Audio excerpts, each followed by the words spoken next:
अस्सलामु अलैकुम वरहमतुल्लाहि वबरकातुहू। आऊज़ु बिल्लाहि मिनश्शैतानिर्रजीम। बिस्मिल्लाहिर्रहमानिर्रहीम। पेशाब के छींटों से बचने की सख्त ताकीद।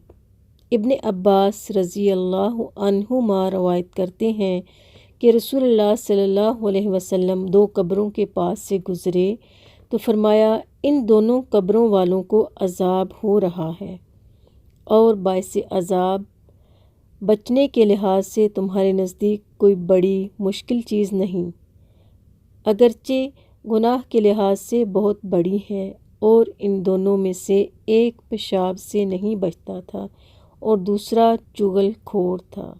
चुगलखोर कौन होता है? लगाई बुझाई करने वाला, इधर की बात उधर, उधर की बात इधर, ताकि आपस में लड़ाई और फूट ही पड़ी रहे और दिल एक दूसरे के लिए मैले ही रहें। इन दो बातों को एक जगह बयान किया गया क्योंकि एक तो ज़ाहरी नजासत है और दूसरी बातनी। तो चुगलखोरी भी ऐसे ही है जैसे पेशाब के छींटे अपने ऊपर लेना। पेशाब से तो फिर भी हमें नफ़रत होती है, लेकिन चुगलखोरी जो इस तरह का अमल है, इससे हमें कोई आड़ नहीं आती। हम समझते हैं कि हम तो इस्लाह कर रहे हैं। तो पेशाब की छींटों से बचना बेहद ज़रूरी है। अगर शक पड़ जाए तो उसे धो लेना चाहिए। फ़र्श पर बैठकर पेशाब करने से तो इंसान छींटों से बच ही नहीं सकता।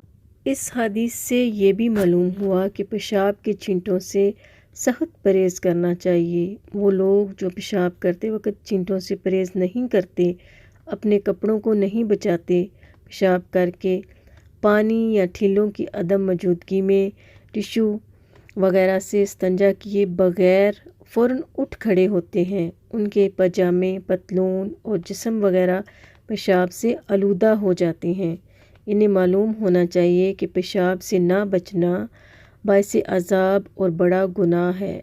बच्चों को बचपन ही से ये आदत डालनी चाहिए कि वो अपने आप को, अपने कपड़ों को पेशाब के छींटों से बचाएं।